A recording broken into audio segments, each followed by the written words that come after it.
Chapter 12.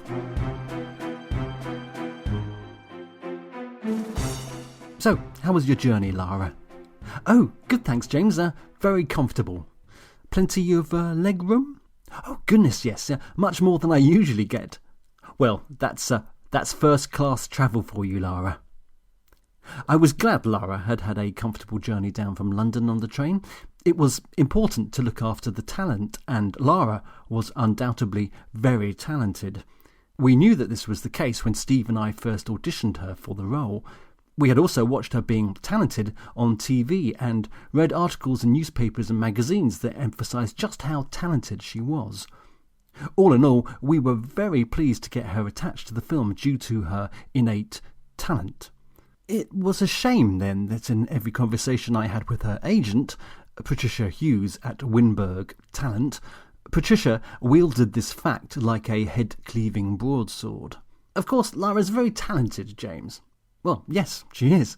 And very in demand at the moment. Yes, I'm sure she is, Patricia. Not just in the UK, but she took a lot of meetings when she was out in Los Angeles for the pilot season. A lot of casting agents wanted to see her, you know. Yeah, well, that's great. She's very much on the up, you see, James. Understood. Which is why, all things considered, we think 8% of net profits is a very reasonable ask. Sorry, Patricia, but I don't have that sort of percentage to give away. The most I can go to is 2%. Oh, I see. Okay, well, let me think about that and I'll get back to you, all right? Can you think about that now, Patricia? We really need this sorted before Lara begins work on the film. Which is tomorrow, of course. Yes, tomorrow. I can see why you're so keen to get the contract signed, James. No contract, of course, no right to use Lara's performance in your little film. Tricky one. So, any chance we can settle at 2% then? Look, I'll speak to the other agents, James, and get back to you. Okay. In the meantime, can we confirm that you're happy to provide first-class rail travel for Lara's trip down? First class? Yes. Sure. Okay. And she needs to be back in town by 6 at the latest because of her show. Yes, I'm aware of that. Thank you, Patricia. Don't worry. I'll see to it personally. Fucking agents. Actually, that's not totally fair. I had been fortunate with the majority of the agents I had dealt with, as when you don't have the money in the first place, it's relatively easy to say, sorry, but that's all the money we've got, so do feel free to take it or leave it. With Patricia, though, matters were slipping out of hand, and it was my own stupid fault. Even though Lara had loved the script and agreed to work for a very small fee, I hadn't nailed the contract with the agent, which, when it comes to film producing, is one of those fundamental schoolboy errors you really can't afford to commit. No contract, no copyright in the actor's performance, and therefore potentially no sale of the film to a buyer. Unless, of course, you then adopt the draconian measure of cutting out all the scenes featuring that particular actor, which might just transform your lovingly crafted story into an incomprehensible pile of doggy-doo. I could have, of course, agreed to Patricia's request for 8% of our net profits and been done with it, but then that would have taken a significant chunk out of our producer share of the profits in the film, which was 40% divided equally between Steve and I. In lieu of anything approaching a decent fee, we were both loath to giving any of this away, because if the film became a hit, it was this share that would, in theory, set us up for life. As for Lara, even though she was currently co-starring in a fairly successful BBC sitcom, she wasn't exactly bankable in terms of the box office, and certainly didn't have the cinematic clout of someone like Kate Winslet. As a matter of fact, we would have been happy to have given Ms. Winslet 8% of our net profit, because her involvement in our project would have translated into lots of bums on seats in cinemas. Unfortunately, Kate's agent lived in an impregnable fortress guarded by dementors, so I hadn't even attempted that route. Lara's agent, on the other hand, had been accessible and amenable, at least to begin with, and all had gone tickety-boo until the contractual fun and games had truly begun. Now, with an unsigned contract and Lara sat beside me in the MPV en route to her first day of filming, Patricia not only had me over a barrel, she also had my pants down and my knob in a vice. Did you enjoy the complimentary breakfast?" I asked Lara. No, I didn't actually have the breakfast, James. It was a bit too early in the morning for me to eat anything. But I did have a nice cup of green tea." Green tea. Was that it? £120 out of my dwindling budget for a first-class rail ticket, and all Lara could indulge in was green tea. I would have stuffed myself full of complimentary pastries, made myself sick, and then stuffed in some more. Why on earth had I bothered? Oh yes, I remember now. Patricia had my cock in a vice and was slowly flattening it. "So I hear you get reclining seats in first class," I said. "Oh, probably. To be honest with you, James, I didn't really notice." "Didn't notice the reclining seat function on her chair? I wasn't buying that. I bet she played with it all the way up from London. I know I would have done, and especially when the train was pulled up in a station and one was in full view of all those filthy standard class passengers. I would probably have played with it so much that I would have broken the mechanism. And then I would have demanded that my valet, or butler, or whatever manservant it is you get to play with in first class, find me another seat and provide suitable compensation for my inconvenience by furnishing me with champagne and oysters. Yep, that's what I would have done given the chance. And then, of course, there's the individual reading light you get with first class," I said, recalling another benefit I had seen on the train booking website. That's pretty cool, isn't it, Lara?" Yes, I suppose it is," said Lara, shifting uneasily in her seat and giving me a slightly awkward smile. Sadly, and just a bit pathetically, I was determined to make a point about how fortunate Lara was to be travelling first class. It wasn't big, and it certainly wasn't clever, but the whole Patricia situation had really got to me. It wasn't Lara's fault. She seemed perfectly nice, but I didn't like being held to ransom by her agent. There was, of course, another and far more fundamental reason why this, and indeed every other painful situation related to the film, was getting to me. It was simply the fact that 2 weeks into the shoot, I was exhausted.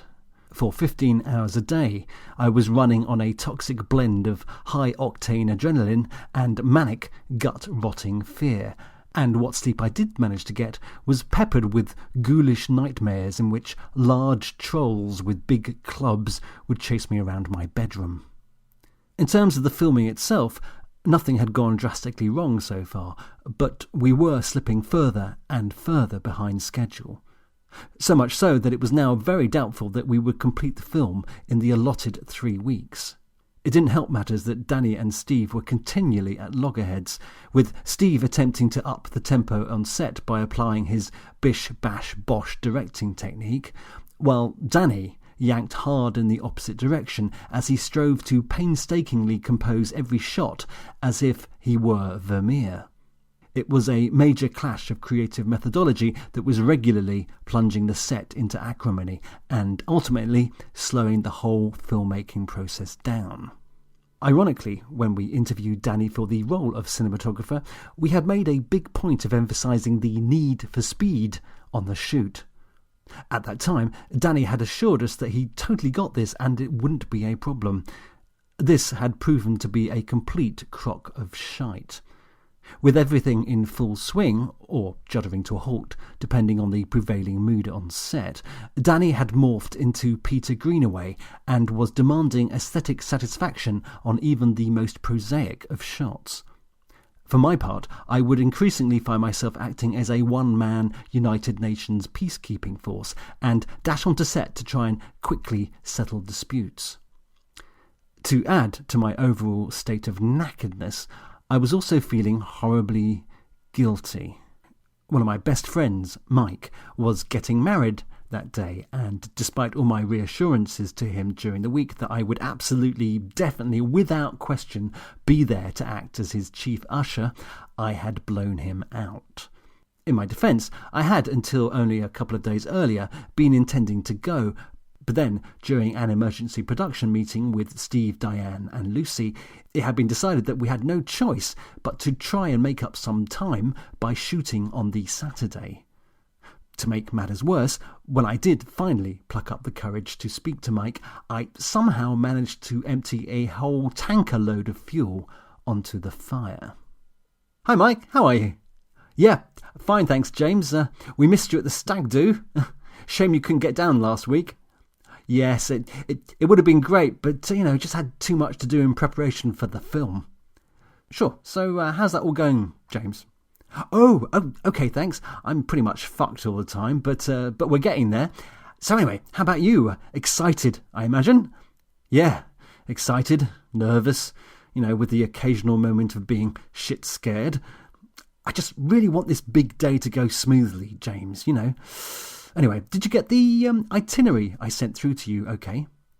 Yeah. I hope you don't mind getting to the church, at that time. I'd rather everyone got there a bit early, to avoid any last-minute travel delays. It'll also give you time to coordinate the ushers and familiarise yourself with the order of service. If you can have a quick word with the vicar, then... Mike, sorry to interrupt. I'm afraid something's come up. Like what?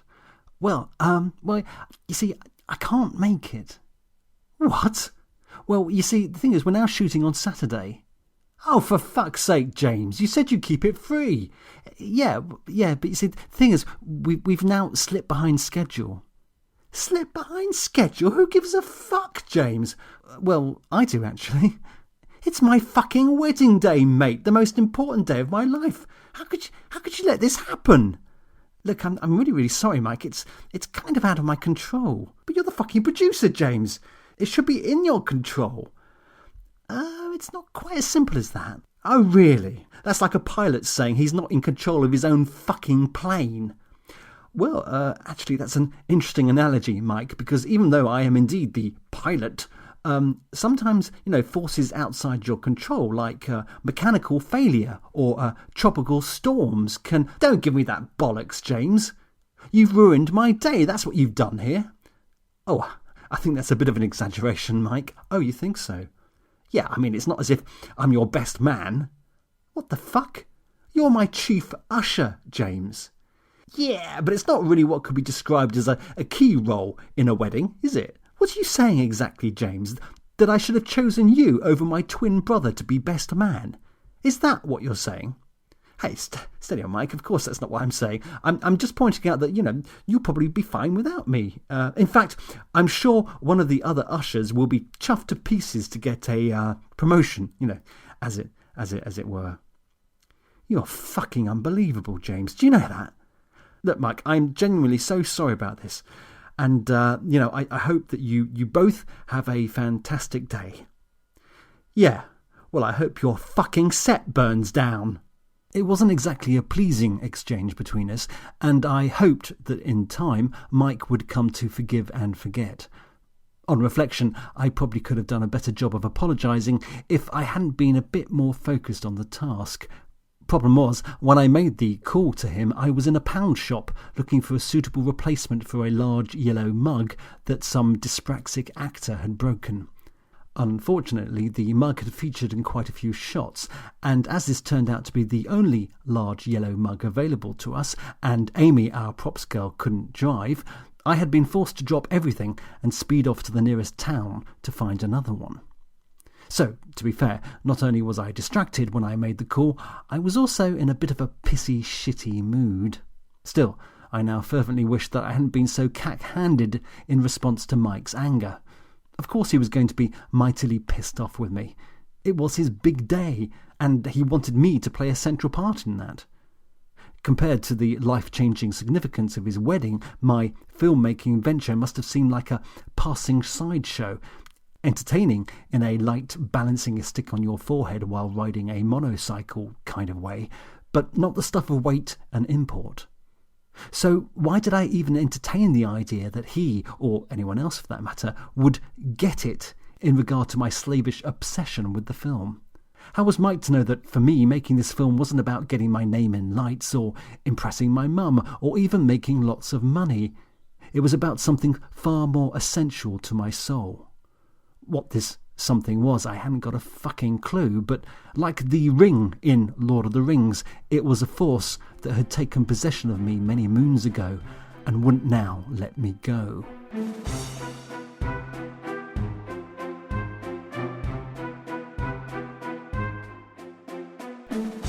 As we rattled over the cattle grid and headed towards the house through the park, I opted for some Machiavellian brinkmanship in the ongoing battle with Patricia by circumnavigating her altogether and making a direct appeal to Lara. I didn't doubt that this sort of approach breached some sort of unwritten code of conduct in regard to dealing with the talent, but fuck it, I thought. What had I got to lose? As actors are desperately fragile and insecure creatures that hungrily gobble up any crumb of approbation tossed at them, prior to fully unleashing my nifty little outflanking manoeuvre, I decided that I would first soften Lara up with a bit of flattery. I'm really enjoying your sitcom, by the way, Lara. Thanks. Here's hoping we get recommissioned for a third series. Oh, I'm sure it will. It's one of the best things on the box at the moment, I said, never having actually seen the show. Well, I'm very glad you like it, said Lara. And I have to say, Lara, that you're easily the best thing in it, I continued, in full blowing smoke up bottom mode. Well, I'm not so sure about that, came Lara's modest reply.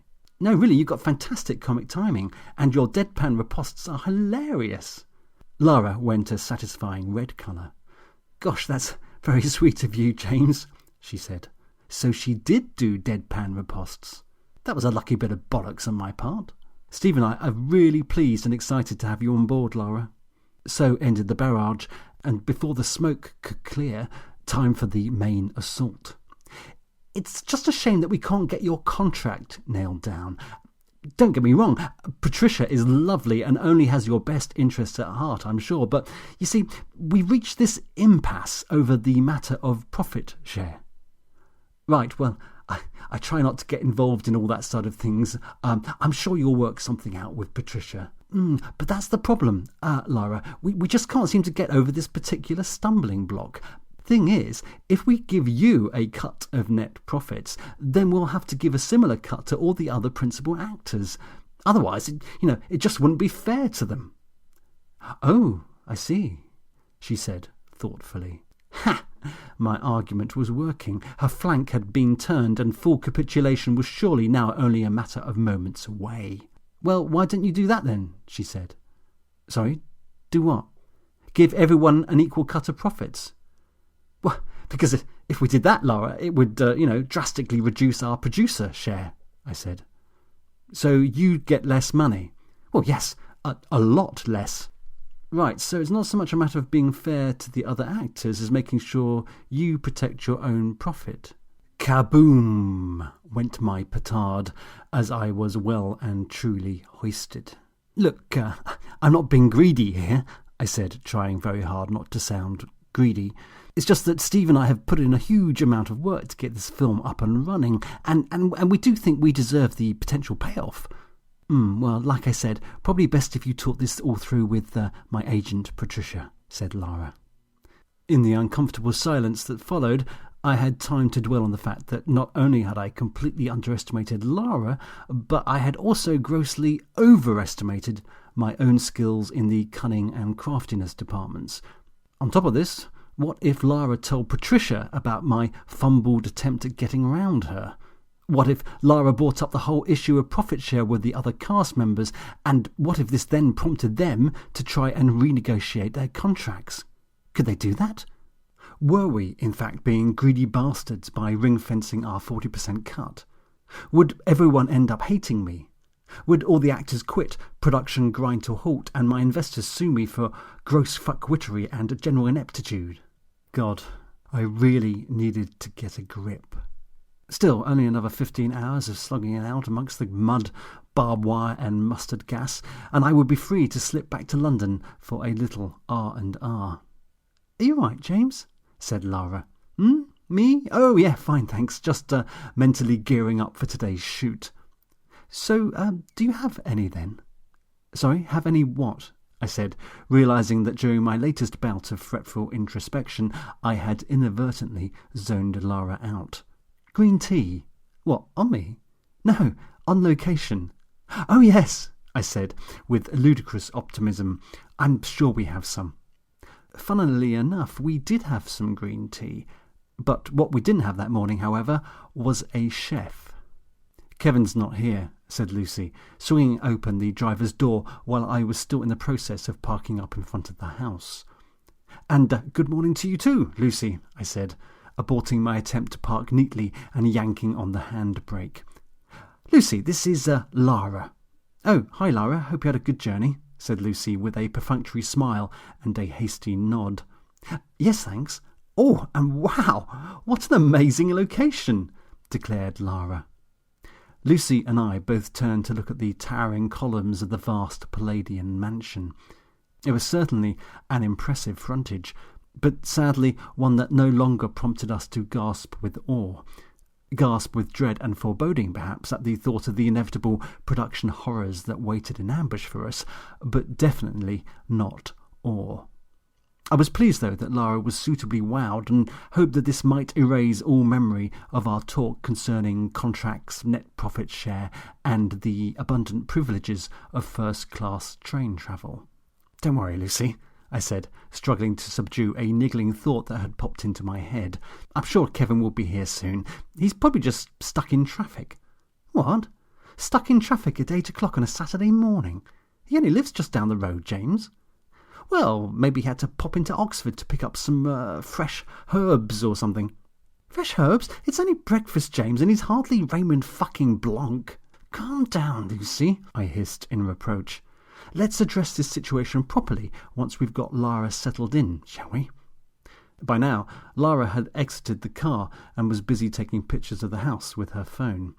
This was fortunate because I really didn't want her to be privy to the scrappy inner workings of our little production machine.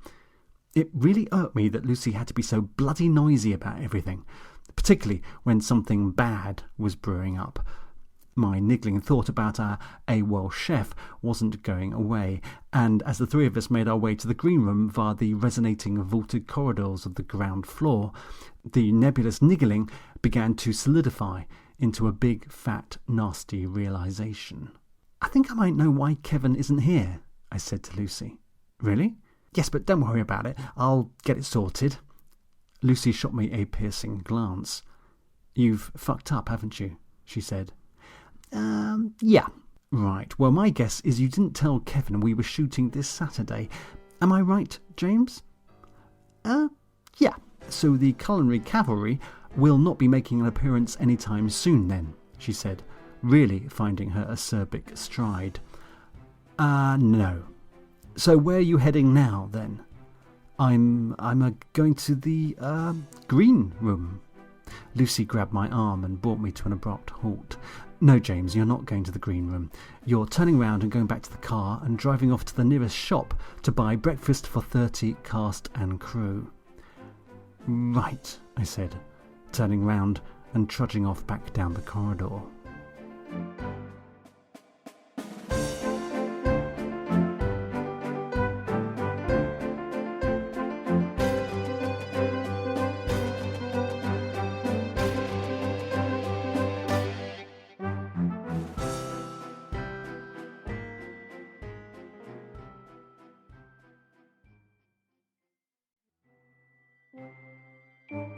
Chapter 13. Everything. I'm sorry? Everything, the lot. The service station cashier continued with her blank, lights are on but nobody's home stare and didn't move. I thought I made it pretty clear what my purchasing intentions were, but obviously the cashier required more of an itemised breakdown before she would slump into action.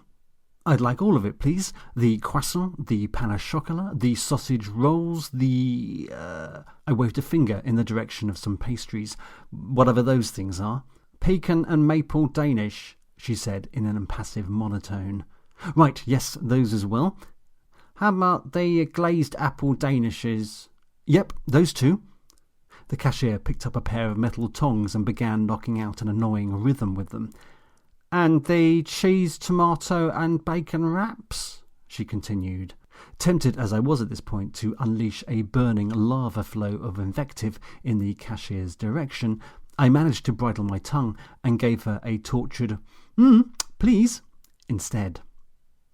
With the speed of an opium-addled koala, the cashier finally began to bag up the assorted pastries and rolls. Meanwhile, a sizable queue of thick-set and hungry-looking men had formed behind me, and as each food display cabinet was systematically emptied, I became aware of a growing murmur of unhappy truckers. But hey, what can I do? I had my own starving brood to deal with back at the ranch. "Are you not leaving us with anything, mate?" said a particularly large and aggrieved-looking trucker behind me. "Sorry, I've got a big family to feed," I said, trying not to be intimidated by the man with hands the size of anvils. "What, are you a fucking Mormon or something?" said the trucker, prompting a wave of sardonic merriment amongst the others. "As a matter of fact, I am, actually," I responded stony-faced. "But I'm not a fundamentalist Mormon, so I don't believe in polygamy." The trucker looked genuinely dumbfounded by my response. Good. Hopefully he and the others would be shamed by their anti-Mormonistic prejudices and grant me safe passage back to the car. "Where's your pony and trap, then?" said another trucker. That's actually Amish. I'm Mormon and have no problem whatsoever with using automotive transport." "Oh, right."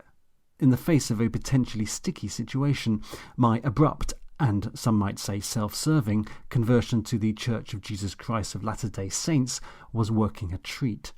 The truckers, hungry as they were, didn't dare go any further down the rocky road of religious bigotry. Umpteen bags of fresh-ish foodstuffs later, and I had successfully cleaned out this particular service station of all breakfast-related goodies.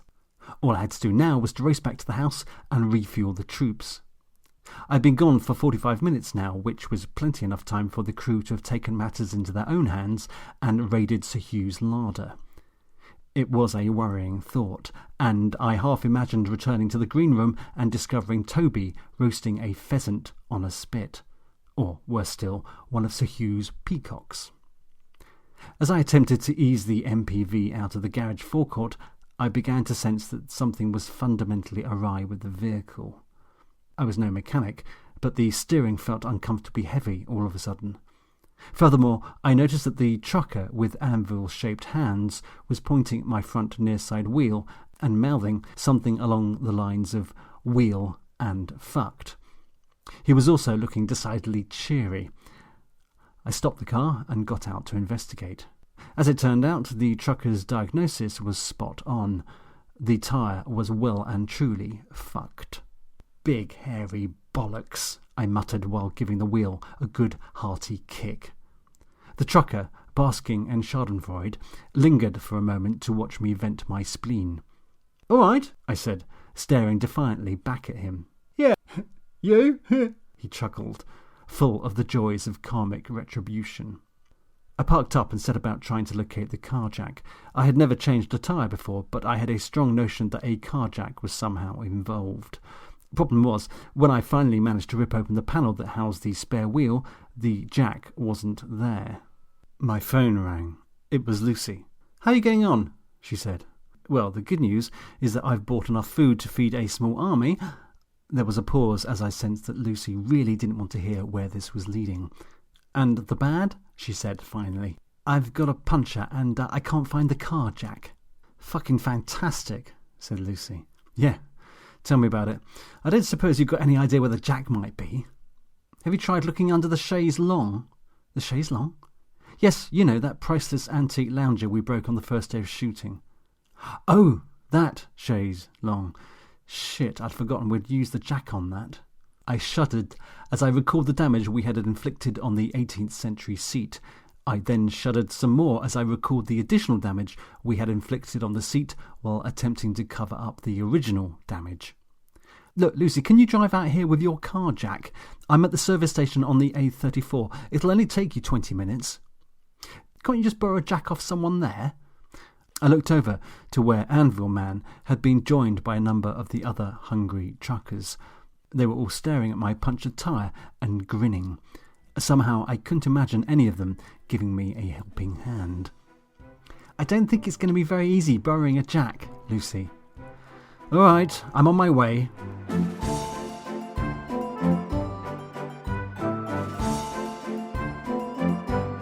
"45 minutes later, and Lucy was perched on a bollard with a half-eaten Danish pastry in one hand and a car manual in the other. I, meanwhile, stood nearby hopelessly yanking at a recalcitrant wheel nut with a spanner. This was my first ever attempt at any kind of car maintenance, and I vowed, there and then, that it would be my last. "Are you sure you're turning it counterclockwise?" said Lucy. "Yes," I snarled. "Of course I am. It's this bloody spanner." "Wrench," Lucy corrected. "What?" I said. "Well, according to the manual," said Lucy, waving the book in my direction, "it's called a wrench." "Right, okay, well, it's this fucking piece of shit wrench that's the problem. It might just about be usable for some 8-year-old's Meccano set, but it sure as bollocks isn't up to the job of getting these wheel nuts off." "Do you want another pan of chocolat?" said Lucy, proffering one of the breakfast bags in my direction. "No, I'm fine, thank you," I snapped. "Just thought it might help with your blood sugar levels, James." "My blood sugar levels are fine, thank you, Lucy. It's this fucking toy wrench that's the problem."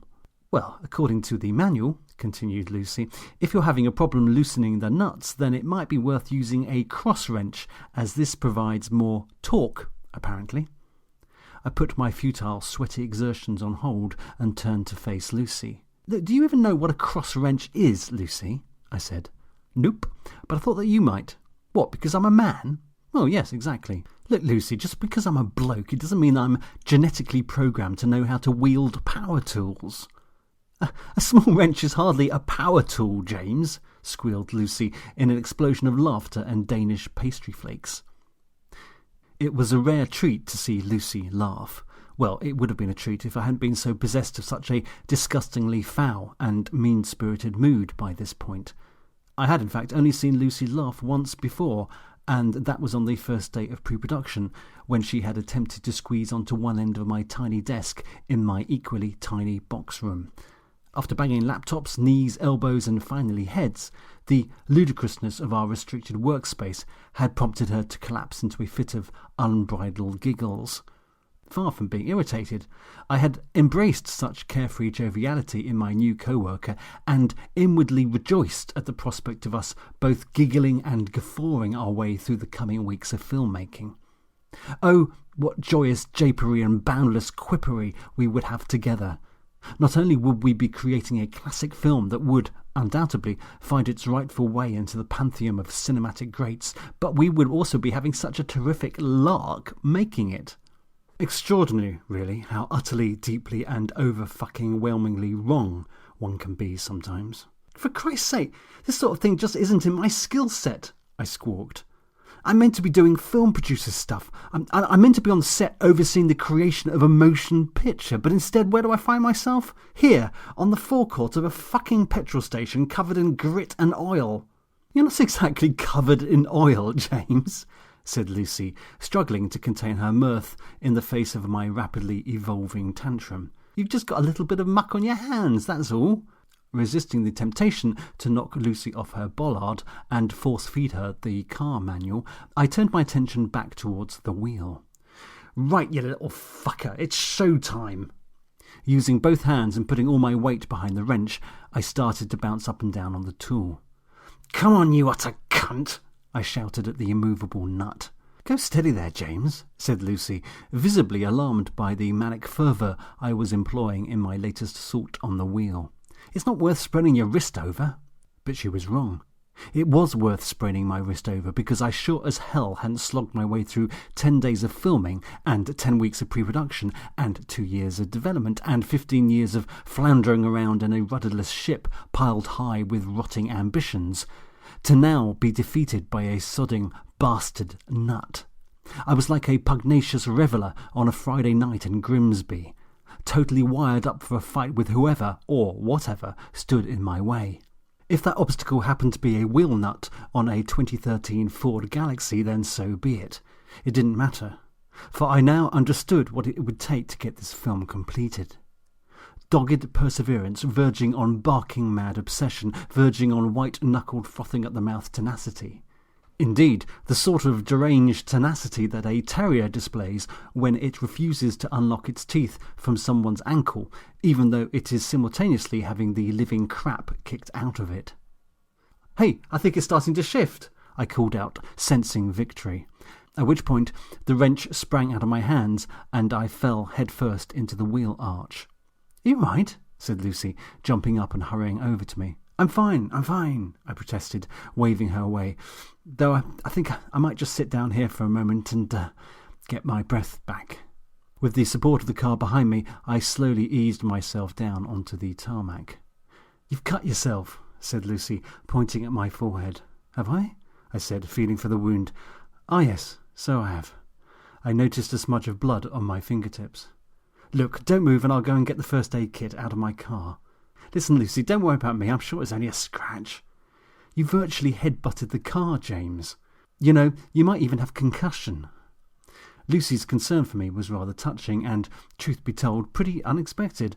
I had become so accustomed to the adversarial dynamic of our working relationship that it was good to know that beneath all the bluff and bluster there glowed a warm and compassionate heart. "Lucy, don't worry about me. Just get the breakfast back to the troops," I said, holding up my bloodied fingertips for dramatic effect. "Remember, our priority is to keep the filmmaking machine rolling, whatever the cost." "Are you for real, James?" cried Lucy. "What's with all this melodramatic whatever the cost bollocks? We're making a low-budget film, not building a fucking cathedral. And, for the record, you've banged your head, James, not stopped a bullet." "Oh, but what if I do have concussion?" I said. "You'll survive," she replied. "Now, move out of the way and let me have a go with that wrench. We've wasted enough time digging around here." And with that, normal production manager service was resumed.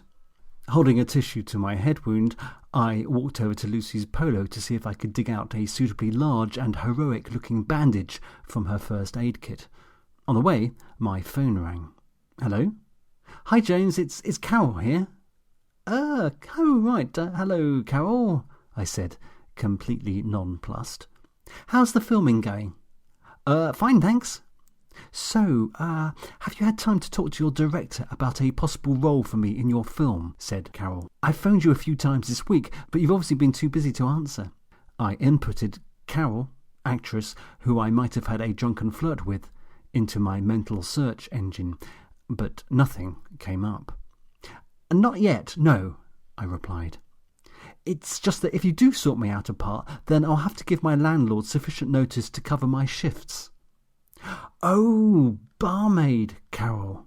The Carol that Andy was dribbling all over the last, and so far only, time I had managed to get down to the local pub. The Carol who I had unwittingly given my mobile number to in the idiotic hope that she might bend the licensing rules by 0.5 millimetre so that I could enjoy a well-deserved drink at the end of one of the most stressful days of my life. That Carol. "Please can customers refrain from using their mobile phones on the garage forecourt? Thank you." I couldn't work out if the PA announcement was directed at me or not, but it was a good excuse to extricate myself.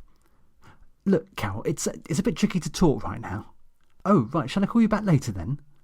No, I think it's probably best if I give you a call," I said, attempting to wrestle back control of this bizarre little charade of ours.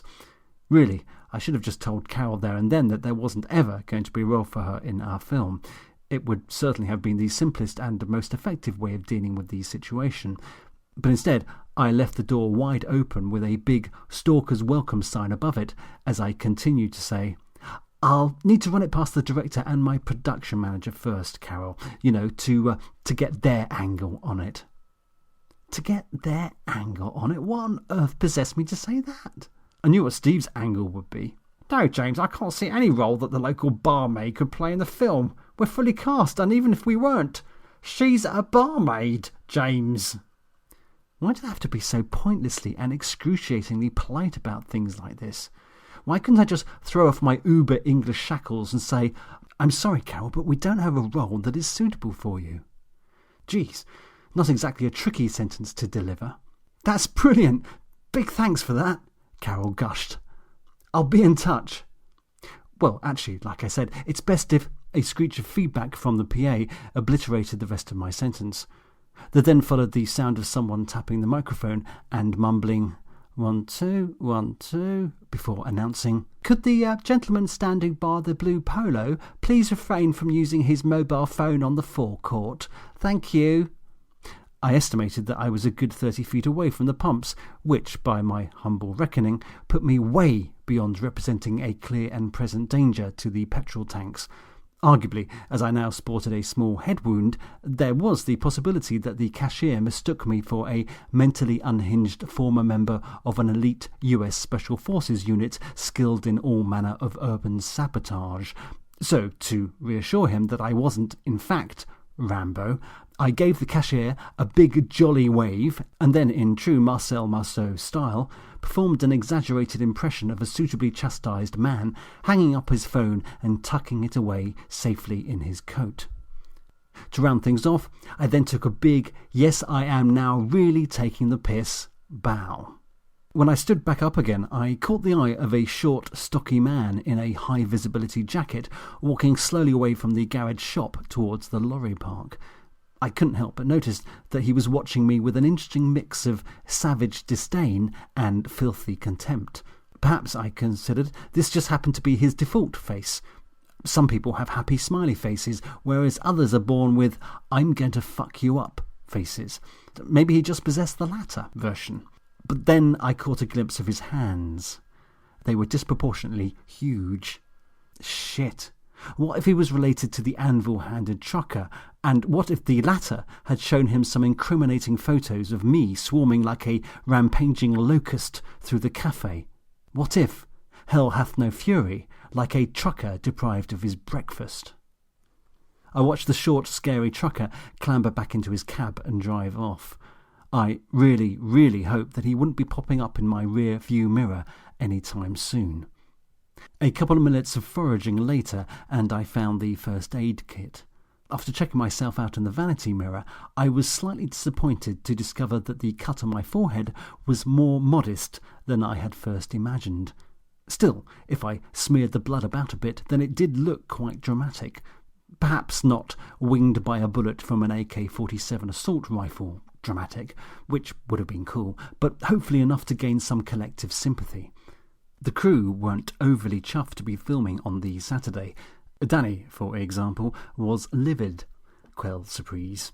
So anything I could use to wring out some extra drops of goodwill from them was always going to be a bonus. Hey, it might even help with Anne. Unfortunately, Anne and I had continued to have a series of awkward, strained and, to be quite honest, fucking awful telephone conversations. The continuously shitty mobile phone coverage wasn't helping, but nor was the fact that phoning her had become so perfunctory. I knew this was a bad thing. I knew that she somehow felt threatened by my obsessive focus on making the film and just needed a bit of reassurance. But contacting her had become, to my shame, just another chore, another box that needed ticking. So hopefully, if I turned up home that evening looking a bit beaten and bloody, Anne might think, "Ah, my battle-scarred conquering hero has returned," as opposed to, "Ah, my useless, selfish fuckwit of a boyfriend has finally resurfaced." Anyway, I could but hope. Having tried on a couple of plasters and found them seriously wanting in the battle-scarred hero department, I was halfway through wrapping a gauze bandage around my forehead when the phone rang again. It was Steve. "James, where on earth are you?" he said.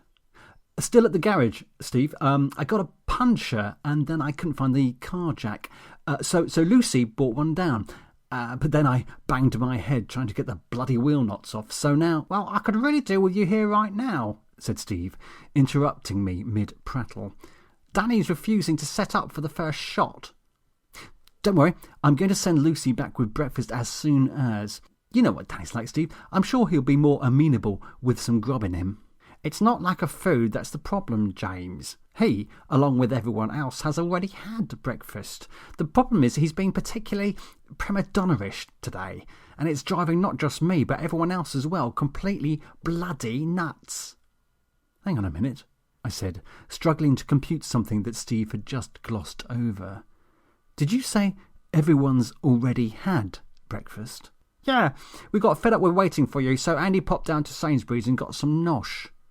There's a Sainsbury's nearby? Yeah, didn't you know? There's a big one just 5 minutes down the road. I'm surprised you didn't go there, to be honest. Anyway, the breakfast fuck-up really isn't a concern anymore. What is a concern, however, is how we're going to get Danny's arse into gear. We've got some serious making up to do today, James. OK, don't worry, Steve.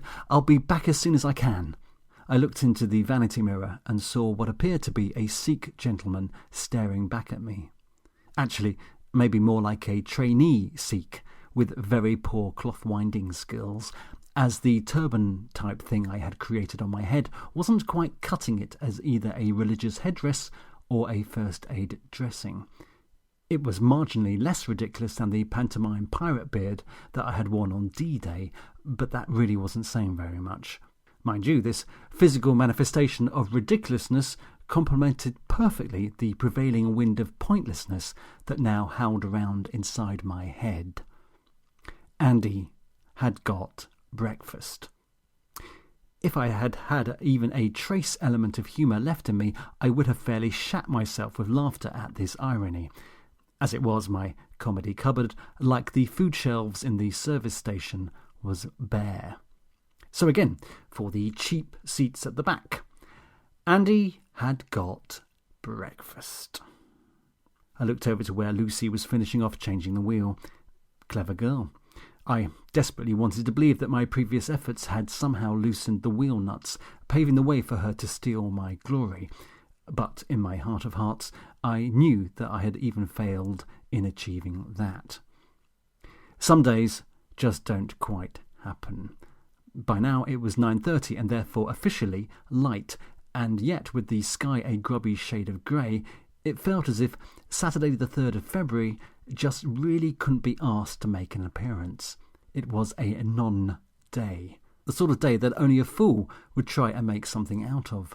I was convinced that, try as I might, this particular Saturday just wasn't going to work for me on any level whatsoever. It was a day only fit for wraiths and half-formed creatures with half-baked plans that would never, ever work. With the seriously tempting thought of handing command over to Lucy for the rest of the day's shoot and fucking off home to London, I decided that it might be time to raid Lucy's secret ciggy stash, which I had stumbled upon while searching for the first aid kit. With my self-esteem flatlining and my desire to burn down the M40 towards the metropolis growing feverishly strong, I certainly felt that I qualified for some emergency self-medication.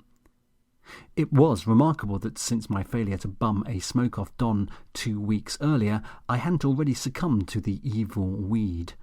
But this may have been more down to a lack of opportunity than a question of willpower. Pretty much every time I had been tempted to join Toby or Tom for a sneaky fag, some bitch of a production issue would call out to me, "Oi, Sunderland, you man whore!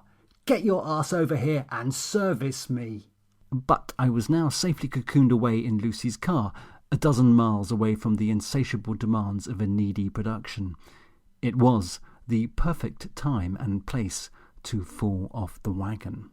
I eagerly stripped away the protective packaging of the Marlboro carton, and then, with one deft flick at the bottom of the box, nudged one of the cigarettes upwards so that it was protruding a couple of centimetres above the others. After such a hopeless beginning to the day, it was gratifying to know that, even after 3 non-smoking years, I hadn't lost this little ritualistic skill. I drew the packet up to my face and lightly teased out the exposed cigarette with my lips. It felt perfectly natural to have the cancer stick just hanging there from my mouth. It was like rediscovering a much-loved old leather jacket that had been exiled to the back of the wardrobe. What a perfect fit, like a second skin, and how familiar and reassuring was the smell of rolled tobacco, arsenic and formaldehyde. Yummy. I took hold of the lighter and flicked the flint with my thumb. It didn't spark. I continued flicking, but still no flame ignited. "Oh, come on," I grumbled. I tapped the lighter I shook the lighter. I cursed the lighter, invoking a wide range of evil deities. But still, nothing doing. "Oh, for fuck's sake!" I finally spat, while bouncing the lighter off the dashboard at such an angle that it ricocheted past my head and onto the back seat. It was like the wheel nut all over again. It was like the breakfast debacle all over again. It was like so many fucking demoralising, stressful and just plain irritating things that were plaguing the shoot. It isn't the big stuff. It's the minutiae of life that gets you in the end. The grinding attrition of petty annoyances that whittle relentlessly away at your soul. "Smoking is strictly forbidden anywhere on the garage forecourt," came the emphatic and near shrill voice of the cashier over the PA. "Oh, fuck off, you fucking Jobsworth," I shouted in the direction of the cashier, while pointedly reinforcing my thoughts on the matter by stabbing the cigarette defiantly in the air. "The fucking thing isn't even lit, you stupid fuck-face fucker." I hoped that even from over 40 feet away and through numerous panes of glass, the cashier would still pick up on something of the "fuck you" vibe that I was sending his way. There was an abrupt knock on the driver's side window. I swung round to see Lucy staring, open-mouthed, in at me.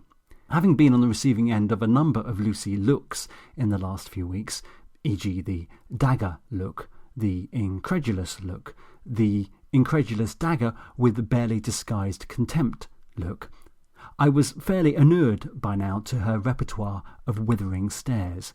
But this time, presented with my blood-smeared face, ludicrous turban, and a foul-mouthed tirade of epically comic proportions, she appeared to be struggling with some contrary emotions. Indeed, it was very hard to tell whether she wanted to laugh like an imbecile or staple my ears to my feet. I wound down the window. "Is it all fixed, then?" I said. "What, the bandages? Why?" Lucy barely replied. "Oh, yes, this," I said, patting my turban. "I got a bit carried away." "And the blood? Have you been smearing it, James?" "A bit," I replied.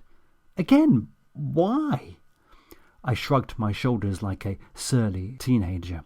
"'Cause I wanted to," I mumbled into my chest.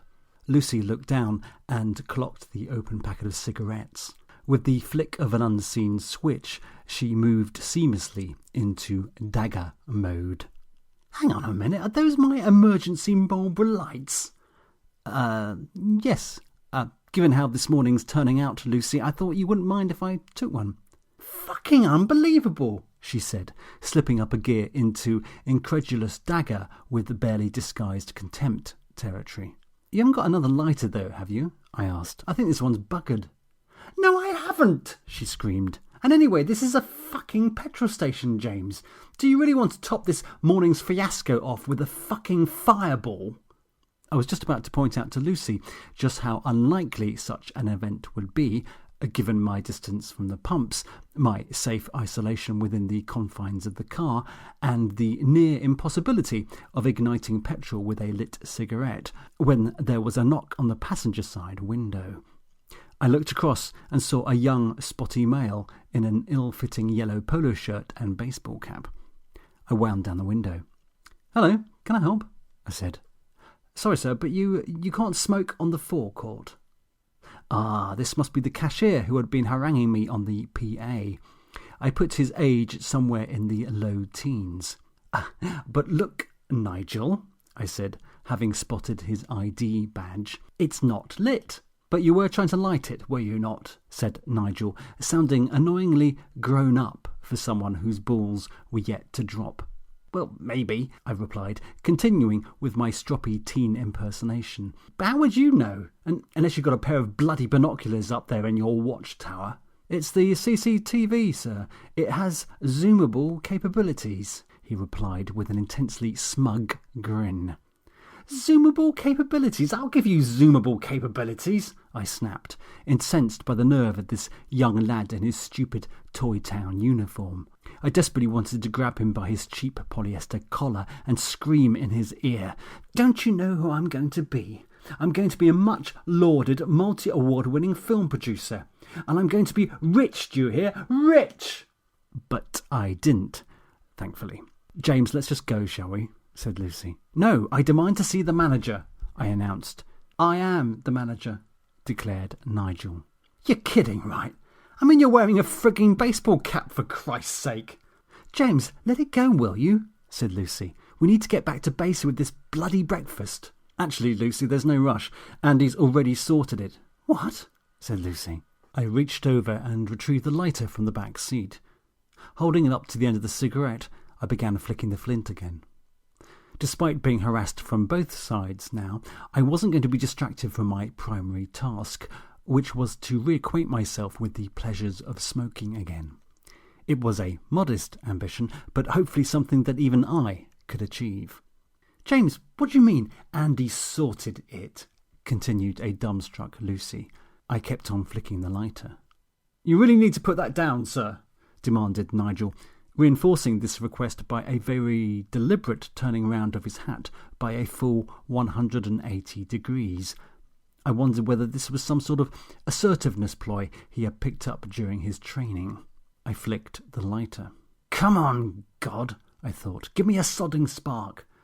More than anything in the world right now, I needed a big slug of nicotine. "Come on. Prove to me, O Creator of the universe, that you are not a figment of our collective imaginations, and give me a goddamn fucking light." And lo, there was light.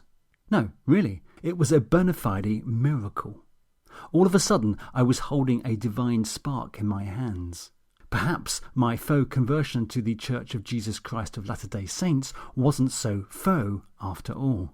Perhaps, faced with having my arms being pulled out by a pack of hungry truckers, God hadn't begrudged me a little bit of religious pragmatism on my part.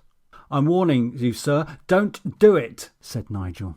Despite the flame being a mere inch away from the cigarette, I paused. There was something about Nigel's demand that unnerved me. I shifted my focus away from the lighter towards the boy. "Fuck me," I said, instinctively letting God's eternal flame go out and dropping the unlit cigarette onto my lap. The cashier had both his hands wrapped around the handle of a stun gun. A stun gun that happened to be pointed directly at my head. "Jesus, is that a taser?" said Lucy. Yes, affirmed the cashier, his voice quivering. "Now, sir, I'd like you to hand me the lighter and then slowly step out of the car." It appeared that I had inadvertently been transported into a game of Grand Theft Auto, with Nigel co-starring as a fuck with me and your fried LAPD officer. It was beyond surreal. I looked down at the unlit cigarette that was resting on my lap. God, even more than ever, I really needed to start smoking again. How on earth do people cope with all the slings, arrows and stun guns of outrageous fortune without them? "That blood, it's his own, you know," said Lucy, keen to allay any suspicions that the cashier might have had that I was midway through some sort of mad killing spree. "Oh, for God's sake, Lucy, he's a service station cashier, not a bloody cop," I said, attempting to drag us all back into the vague realms of reality. Actually, I'm the manager," Nigel corrected, his trigger finger beginning to spasm. Given the fact that 50,000 volts were at his command, I figured it might be time to mollify and not antagonise. "OK, Nigel, OK," I said, handing the lighter over to Nigel and attempting to bend myself into a convincingly penitent pose. "You're the manager, and I shouldn't have tried to light up on your forecourt." "Or used your phone," Nigel added. "Or used my phone," I repeated, through somewhat gritted teeth. "Now, please, Nigel, do you mind just lowering the weapon?" "It's not a weapon, sir," said Nigel, looking genuinely put out by my description. "It's a pacifier." Oh, there was no way I was having that. Sod the risk of being toasted by a 12-year-old. "Bollocks, matey, it's a fucking weapon, and as far as I know, Nigel, totally illegal in this country." My vehemence seemed to trigger a degree of self-doubt in Nigel, and he began to slowly lower the taser. "Well, I know it's not exactly standard issue for someone in my position to carry one of these," Nigel said, at pains to explain himself.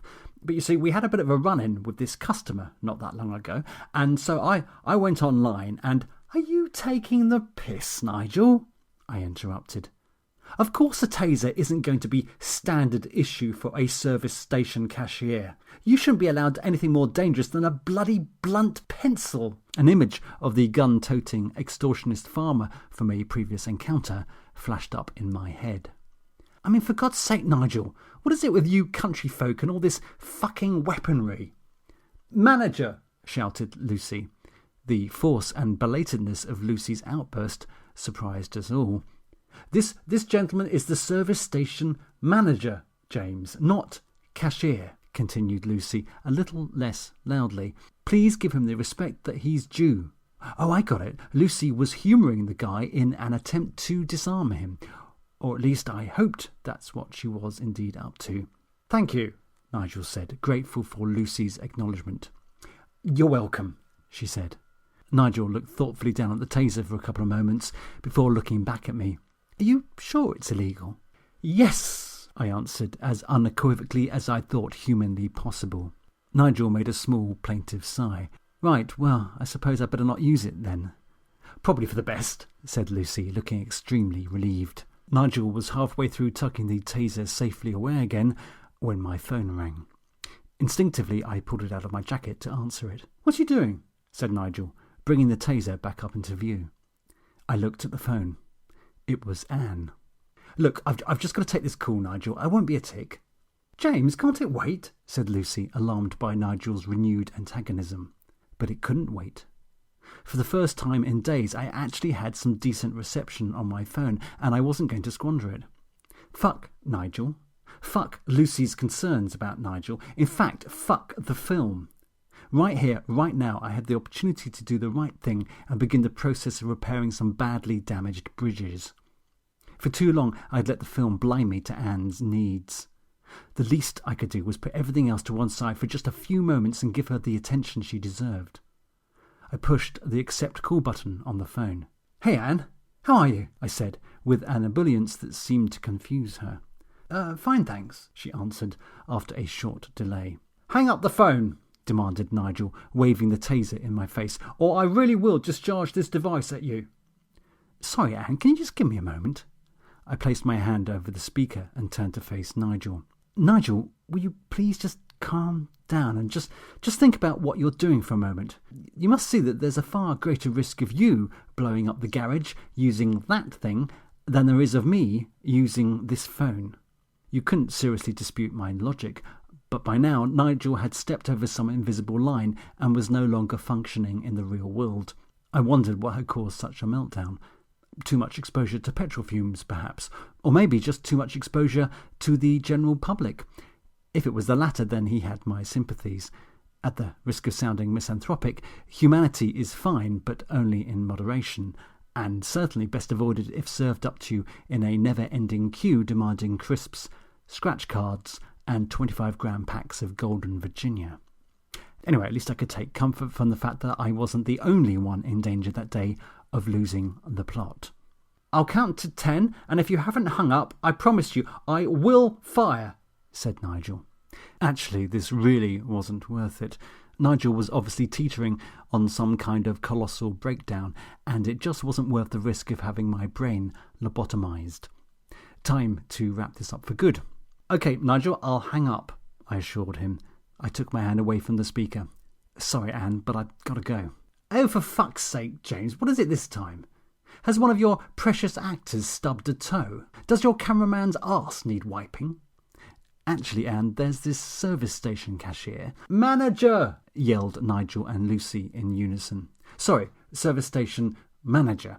And he's threatening to zap me with a taser gun unless I hang up right now. Are you being serious, James? Oh, yes. Really? That's your excuse? Well, I know it's hard to believe, Anne, but oh my God, of all the bullshit you've ever flung my way, that has got to be the most fucking pathetic. Right, well, if you don't believe me, Anne, you can speak to him directly yourself. And with that, I put the phone on speaker and thrust it towards Nigel. In response, Nigel looked totally bewildered, but then, egged on by both Lucy and I, he leaned in towards the phone and introduced himself. Hello, this is Nigel Stanley here, manager of the Stanlake service station. Oh, hello, Nigel. And how are you? Said Anne. Fine, thanks. So, Nigel, is it true that you have at this moment a taser gun pointed at my boyfriend's head? Yes, that is indeed true. And may I ask why? Well, he has been contravening health and safety regulations. So you've thought you'd respond by firing a taser at him then? Well, get a grip, Nigel. Tasers are illegal, and if you did indeed fire one at him, then you would A, be arrested, and B, have your head kicked in by yours truly, because, Nigel, causing acute momentary pain to my boyfriend is a privilege that is reserved strictly for me. Is that understood? Yes, understood, said Nigel, sounding utterly crushed. When Anne got on a roll, she was unstoppable, like a force of nature, like a mighty castration machine. Right, well, can you pass me back to my boyfriend, please? Sure, squeaked Nigel. James, we'll talk about this when you get home, shall we? Sure, squeaked I.